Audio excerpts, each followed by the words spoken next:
Hey Chaz, how's it going? Welcome to Democrats Keep the Black Community Shattered on Purpose. Before I start, I want everyone to see my beautiful Trump tank. No pun intended, it is both a tank and shows a picture of a tank. It's quite sweet. The barrel says you're fired. I don't know if you can see that through the screen. So my argument for this argument or debate is centered on 3 points.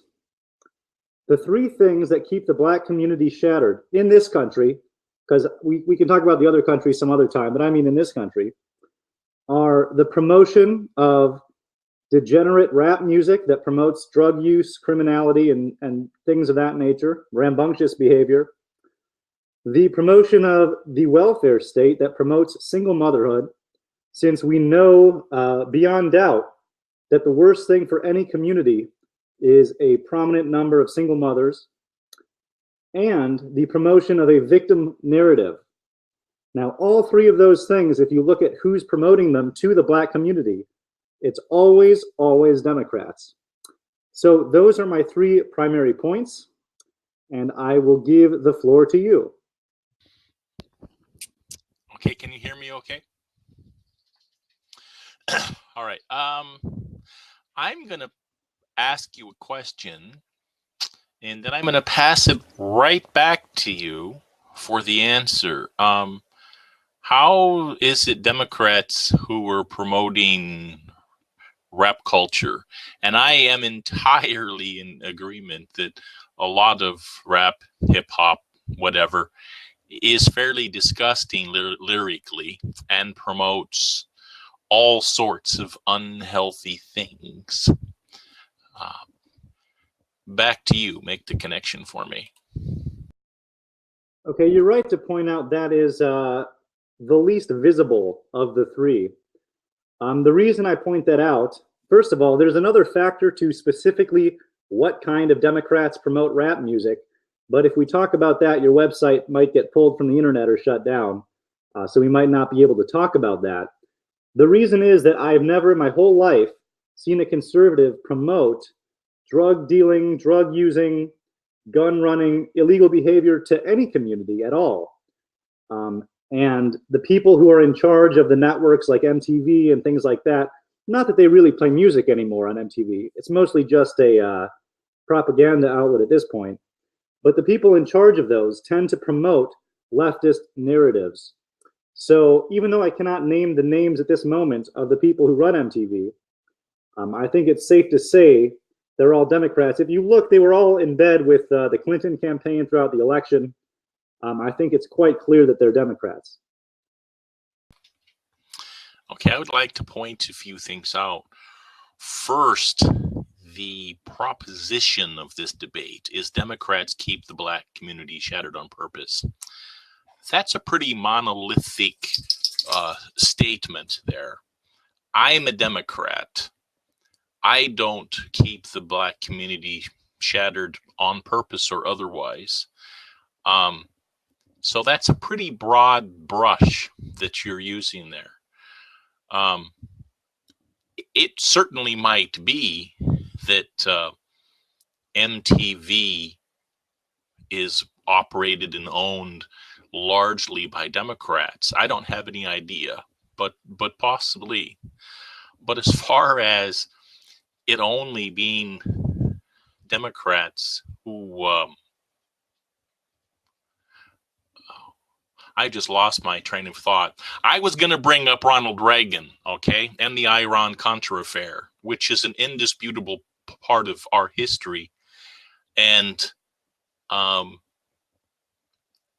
they dealt drugs to blacks just to finance black ops in Latin America. And that was the Republican poster boy, Ronald Reagan. So it's not only Democrats. And then back to you.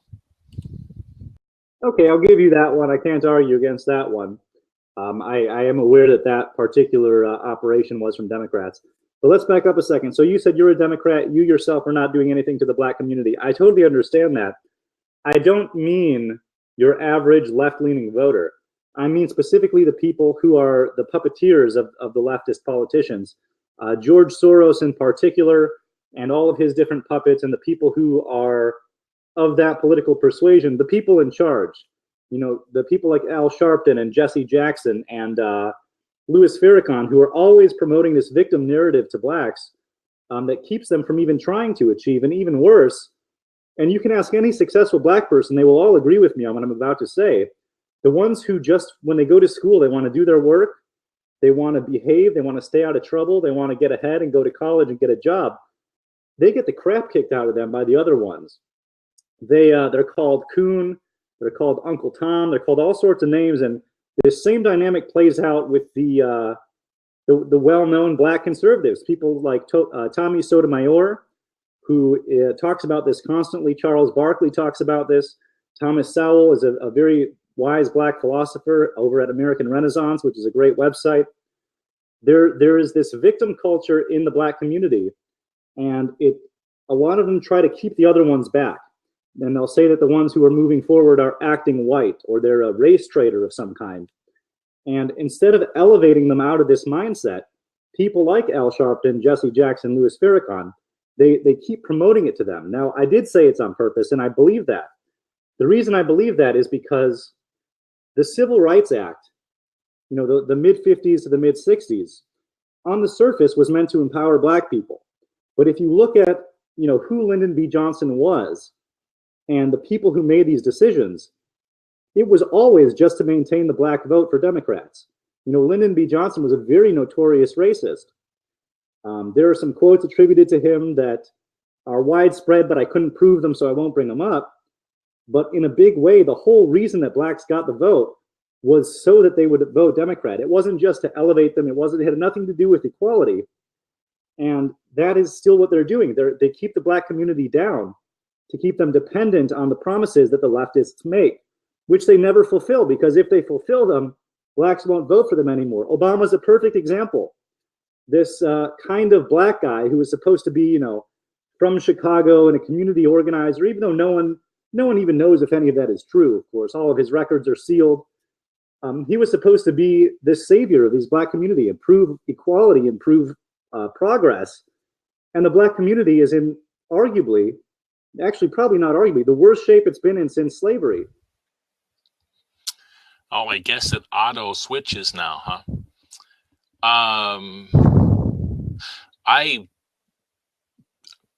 I know Lyndon Baines Johnson was a racist, and I understand that the reasons that blacks were given the vote in the Civil Rights Act was for Democrats to accrue votes. I don't see that necessarily indicates today. I mean, the Democrats keep the black community shattered on purpose. I don't see where today the intentions of people. I mean, I was 4 years old when the Civil Rights Act, and I'm 56, to give you an idea how long ago that was. I don't know. I don't know that I buy that. You'd have to convince me a little bit more. So back to you. You know, the reason for the time limit is because of my last debate when Max ranted for over 11 straight minutes and lost the debate because everyone got pissed off with him and that little ploy. That's probably why we have this now, because I asked Yaz for it. So let's look at the prominent liberals. You got Hillary Clinton in this last campaign, right? Someone who has hated black people her entire life. Everyone who's ever been part of her circle has talked about it. You can see old videos of hers talking about it. But they feed black people this victimhood narrative of like, oh, the white man is oppressing you and I will be your savior. That's the game that Democrats play with black people. You are oppressed. You can't do it on your own. It's actually very insulting. They're saying you can't do it on your own. You need us to save you. And then it's the same game every time. No one ever learns. More blacks voted for Trump, I think, than any Republican has gotten before, I think, because they've gotten sick and tired of these broken promises. And the reason they don't actually help anything is because if the community is actually stable, there will be no reason to vote for these false promises anymore. I mentioned before I got cut off that blacks are worse off now than any time in our history since slavery. And as horrible as this sounds, They have a 72% out of wedlock birth rate. And again, the rate of single motherhood is the best predictor of crime in any neighborhood. Black children born into slavery in 1860 had a higher chance of being raised by two parents than black children born in 2016 under Obama. And as horrible as it is, we have to acknowledge truth as it is in front of us. And I don't see Democrats ever actually helping. All I see them do is making promise after promise and doing nothing. And I don't understand why they stay loyal to the left when nothing gets done, when the problems get worse, and they promote this welfare system that financially rewards single motherhood, and then they promote the degeneracy and the crime that takes the fathers away. So it's this really horrible machine. If there's anything like institutional racism, that's what it is. It's the left keeping the black community down so that they will keep getting their vote. Okay, I would like to respond to a couple of things sort of all together in a block.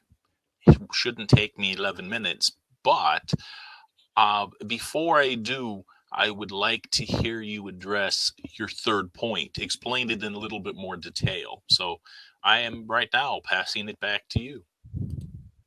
Which point specifically are you talking about? Well, you itemized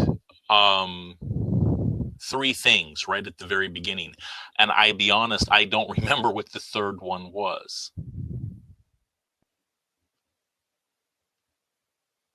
Oh, sorry. So it was the promotion of rap music, which is the promotion of criminality, the welfare state, and the promotion of victimhood narratives. So single motherhood produces children, specifically if the children are male, that are overwhelmingly likely to be criminals. If you look at the statistics, something like 85 to 90% of all violent criminals, all kids with behavior problems, are the male children of single mothers. So by promoting criminality, that keeps the fathers in prison instead of with the family. And by promoting welfare, it gives the women, the black mothers, financial reward for raising the kids themselves and just popping out more kids, more kids, more kids, which leads to more criminals, which leads to more broken families. So what it really is at the end of the day is promoting broken families instead of virtue, instead of traditional values that might help lift them out of poverty and become a successful community. Okay, I'd like to ask you a question. Are you aware, you can just give me a thumbs up, are you aware of who instigated, so to speak, the war on drugs? Which president was it? No, I'm not. Okay, well, it was Richard Nixon, who was a Democrat, or excuse me, who was a Republican, and then he didn't really run with it very much, but Ronald Reagan did. And in fact, Ronald Reagan introduced what was called the Anti-Drug Abuse Act in 1986. And what the Anti-Drug Abuse Act did is if you were arrested with, I think it was 5 or 10 grams of crack cocaine, you went to prison mandatorily for 5 years with no possibility of parole. But if it was powder cocaine, you could have, I don't remember whether it was 100 grams, but an enormously larger quantity. And it was done specifically to put more black people in prison because that's what blacks could afford. So the reason that we have all of these black people and it's a huge percentage, if you go into the prisons, in prison, is all thanks to Reagan, who was, again, a Republican and not a Democrat. So if anybody was conspiring to keep black people down, I think it was pretty demonstrably Reagan and his lackeys. And that continues pretty much to this day. The only person who's tried to change that, in fact, was Obama in 2010 with the Fair Sentencing Act, which finally at least attempted to change some of that. Again, a Democrat who made the change. And I understand entirely that most politicians are good at talking the talk without walking the walk. But that's most politicians, period, full stop. I see no evidence, and I would be happy to be contradicted, that Republicans in power have done jack shit, frankly, to help blacks versus Republicans. I don't think it's a Democrat versus Republican thing. Back to you. Well, to begin with, crack is also a much more dangerous drug than cocaine. It hits a lot harder, it hits faster, because when you ingest a drug through inhalation, it hits your lungs. It's much more powerful and fast acting than through your mucous membrane. But you might be right about that the sentences were harsher because of that. But you also said you don't see anything Republicans are doing to help black people. For one thing, Republicans have been the ones all along countering all this Black Lives Matter rhetoric, which is a group that was founded by murderers and terrorists. And frankly, all that they've done the entire time is they've made martyrs out of violent felons. Across the board, there might have been maybe one incident of an actual innocent person being killed, but they just keep lying to people. Obama had his Department of Justice defending this terror movement that lied about the rate of blacks being killed, that completely ignored that almost twice as many whites are killed by cops as blacks, that continue to pass this false narrative of hands up, don't shoot, that invited Trayvon Martin's parents to the White House. These people, they keep getting killed in the middle of doing something stupid or doing something dangerous. And one thing that's been very difficult to watch has been to see just how many black people have leapt to the defense of these killers and these crazy felons just because they look like them. And that's been entirely promoted by the left. And Republicans have been trying the entire time. Even libertarians have been trying the entire time. Because really everyone who's against the left is kind of on one team anyway, at least for the time being. To counter that rhetoric, to spread the truth about statistics, to create media outlets that show the truth, to try and pull people out of those lies that every time are promoted by Democrats. I mentioned earlier, I think it was the mayor of Baltimore, unless I'm mistaken. She just let these people riot in her city over a completely false narrative, told the police not to get involved, and a bunch of them got hurt. They ended up suing her. 100% of this movement has been from the left and from George Soros and the Open Society Fund, who funds basically everything bad that's happening. And he is not only an evil human being, but the epitome of leftist, communist, globalist causes in the world. You mentioned statistics and their accuracy, and we all know that statistics can pretty much be made to show what you want them to show. So you can make that accusation of me after I point out that about 13.5% of the U.S. population is black, and about 17.5% of the U.S. population is Hispanic. But Hispanic includes white people. It's a very broad category for census purposes, which is where those numbers come from. So the point of sharing those statistics, so that of course there are more white people killed by cops than there are black people killed by cops, as it should be, just as a matter of statistics. It's not surprising is what I'm saying. But when you consider the rates of incarceration, which is what destroys the families, and which is what makes families fatherless. And I agree 100% that having both parents in the home is vitally important to the health and welfare of the family. I've had a couple of friends who were single moms who did a brilliant job, but those were far and few between. And it's significantly harder. I'll let you comment on my comment, then come back. So yes, there are many more whites than blacks. It's something like 5 times as many, almost, I think, at this point. I don't agree that all Hispanics are counted as white, because in the crime statistics, the color of crime report is really good, actually.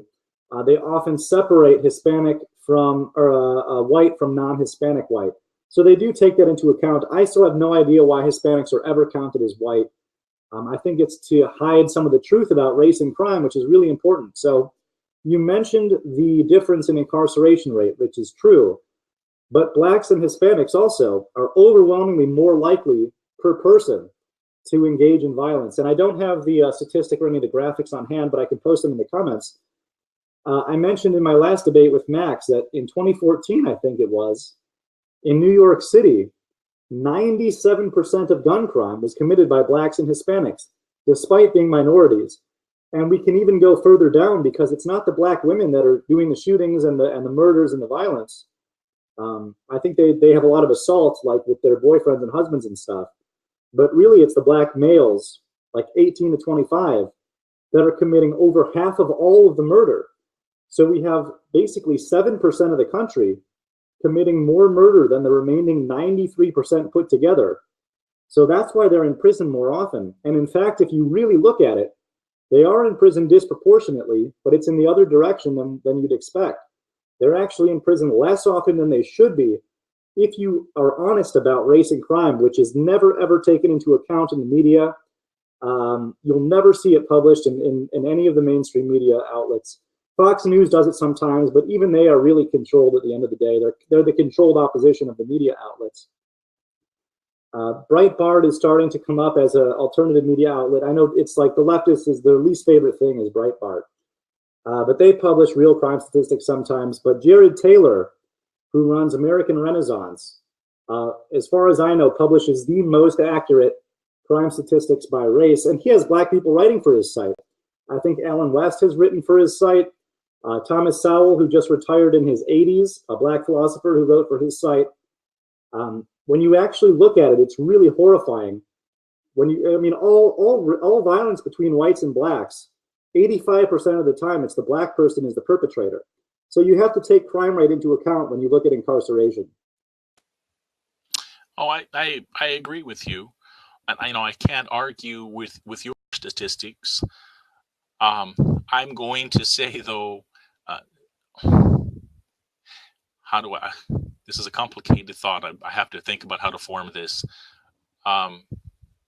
So you're a kid and you live in a neighborhood or a region of the country in which most of your friends and family are single parent homes and multiple children out of wedlock, and possibly because of the glorified drug culture and misogyny of rap music, that's your aspirational thing.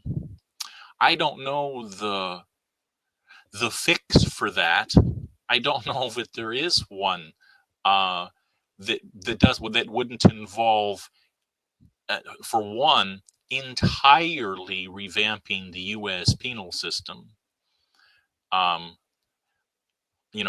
This is a tangent, but when you look at other countries and their recidivism, did I pronounce that right, rates versus ours, Norway being the prime example, our prison system is pretty freaking pathetic.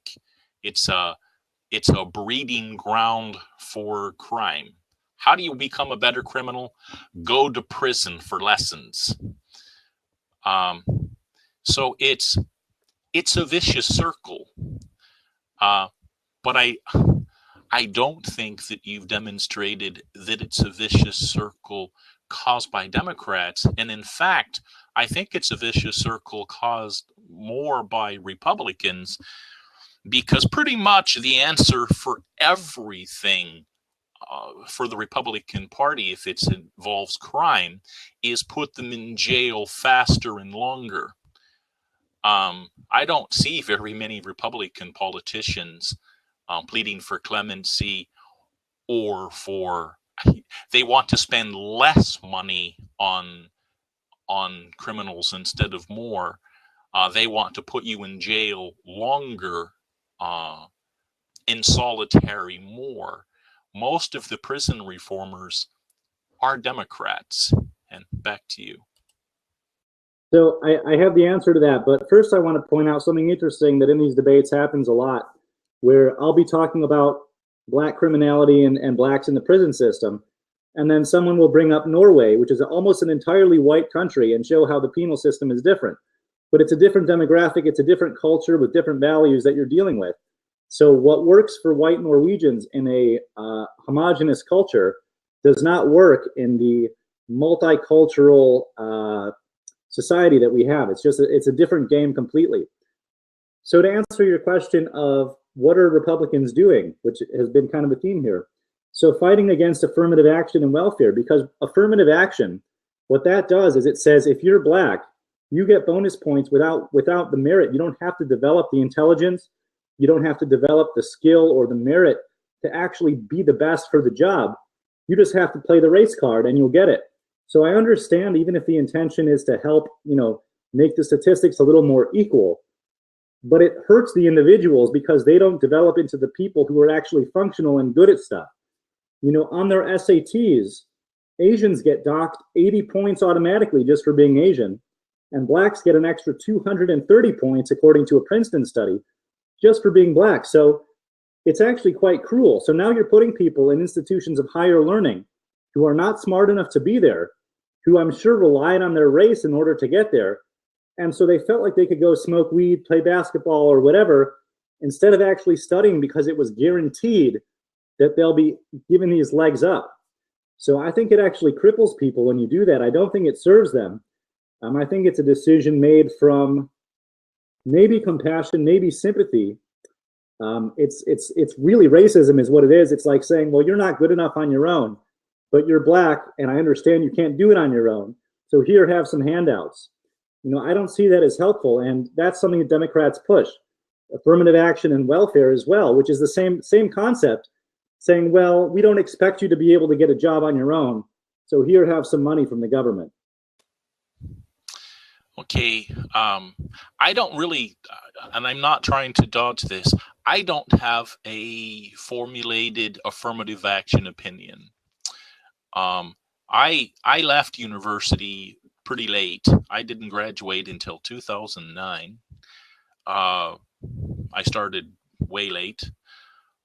And I've seen firsthand some of what you've described. Now I live in South Korea, and education here is, put it this way, I teach kindergarten and elementary school, and my elementary school age students, they're at school early in the morning until 4:30 in the afternoon, and then they go home and have dinner, and then they come back and go to private academies until sometimes 10 o'clock at night. My average 9-year-old kid, who understand would be 7 in the US, on top of the normal hours that they put in school, has 21 extra hours in piano lessons and math lessons and extra English lessons. It's a culturally promoted value. It leads to a lot of adolescent suicide, second highest in the world, actually, Japan being number 1. So I'm not saying that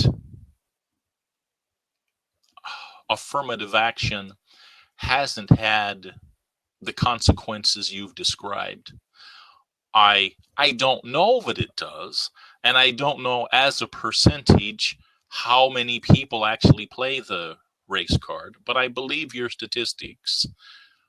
But it's not surprising to me entirely, because people are who they were enculturated and acculturated to be. You are how you were socialized, unless you're, extremely lucky. For every, okay, his name is sort of a dirty word now. For every Bill Cosby, for every person who's risen up beyond his circumstance, there's 99, 95 who haven't. That's life. So until we fix the bigger problem, which is there not being a dad in the house and the glorification of violence. Okay, it cut you off there, but I get where you were going with it. I've also done a lot of research into reproductive strategies, and the different races use different reproductive strategies called K selection and R selection. I forget which is which, but the one that the blacks tend to use, I sound like I'm in the 40s when I say the blacks, but you know what I'm saying. That black people tend to use is the one where you have a lot of children, but it's a low parental investment, as opposed to like whites and Asians, where it's a smaller number of children with a higher parental investment. And that does seem to be biological. So I think that is a factor as well. But what I would like to see is how that plays out in a culture and in a country where there is no affirmative action, where there is no guarantee of welfare. You have 8, 15 kids, it's just guaranteed money, because with all those factors playing into it, the waters are so muddied that we don't even know what they're really capable of, because they're being crippled by these leftist democratic policies, such as welfare and affirmative action. And there aren't too many people that are actually trying to help in a way that seems to make sense. We tend to help people a lot of times out of what feels like a good idea, right? Pour trillions of dollars into inner city schools. That seems like it might help. It's had almost no measurable effect on black academic success whatsoever. And we know that it's not necessarily a economic status thing, because blacks who grow up in well-off black neighborhoods still tend to underperform whites who grow up in poorer neighborhoods academically. The order is like, in academics, it's like black, Hispanic, white, Asian, and Jewish. And there is obviously a cultural effect to that. I think there is a biological one as well, but we'll never be able to separate them and really examine each different piece with all these problems that are still going on. So someday I would like to see that. And I think that Trump is going to do a good job of fixing a lot of the problems. I really deeply believe he is not racist at all. I really deeply believe Trump does want the best for all American citizens. And I think he's going to take an evidence and reason-based approach to fixing the black community, which, of course, each community that does better in the country uplifts everyone else, because we're all connected here and we have to live and work together. So I'm very excited to see what he does over these next 8 years. Okay, we're almost at the end of our time here. I have a few more minutes than you do, but I'm going to have to go off on a little tangent. I want to make clear that any opposition that I have to Donald Trump isn't necessarily based on his policies. It's partly based on his policies, in particular some of the choices that he's made for his cabinet. I didn't vote for Trump. I don't think that you were an asshole for having done so, or whoever did vote for him, right? I didn't vote for Trump because the president of the United States represents me, right? And Trump is an asshole. a narcissistic asshole. He might be the most brilliant businessman in the world. He might end up as an entirely amazing president. I hope so. I hope he benefits the United States and the world by his presidency. But every time he opens his mouth, especially if it's on Twitter, 20 times Donald has referred to other people as overrated. At least 3 times that I find on the internet, he's actually told his interviewer how high his IQ was and how smart that he was. Name another president who's ever been quite as embarrassing. I mean, seriously. Maybe Andrew Jackson. I don't know. I'm sorry for the tangent. I just had to put that in there. So I don't know whether things are going to get better or worse. And if they get better, and with Donald as a Republican, if it's a Republican who makes it better, that's points for you. But you've even said once or twice that you don't know whether the Civil Rights Act and the affirmative action was done compassionately or for at least inside for good reasons. And if that's the case, that means that you're not sure either whether the Democrats shattered on purpose the Black community. It could have been with benign intent, which is not what the proposition. So the way I see their political organization is like a pyramid, where there's the top and then the successively lower layers. I very deeply believe the ones at the very top are cynical and ruthless and evil, and that their foot soldiers perhaps have more compassion, but that the ones who actually influence the policies most, they did it purely to get the Black vote without regard at all to whether Blacks are going to do well. So I have 40 seconds left. I want to say, first of all, Trump isn't really a Republican. In several important ways, he's actually farther left than Hillary. He's really just an entrepreneur. And the way that he speaks is called disruption marketing. He's very good at it. Obviously, what he's doing worked, right? He fought the globalist machine and won. So I deeply believe he has a strategy that he knows what he's doing and that it works for him. And I believe he will bring that same energy and that same intelligence. And he does have a very high IQ. He's a very smart guy. I believe he'll bring that same energy to everything he does. And I bet in 8 years, when he leaves office, the Black community will be much better off than it is today. I have 5 seconds. I enjoyed this debate. Any last words, my friend? Only to say that I've enjoyed the debate too. It's been fair and balanced. No, I'm not copying Fox there. It's been fair and balanced, which is the goal for me of a debate. I might have said this to you before. I've certainly said it many times on the internet. I don't debate to win the debate. I debate to learn. That's it. You haven't convinced me, but you have had intelligent, cogent points for which I salute you. That's it. I'm ready to go. Have a good day.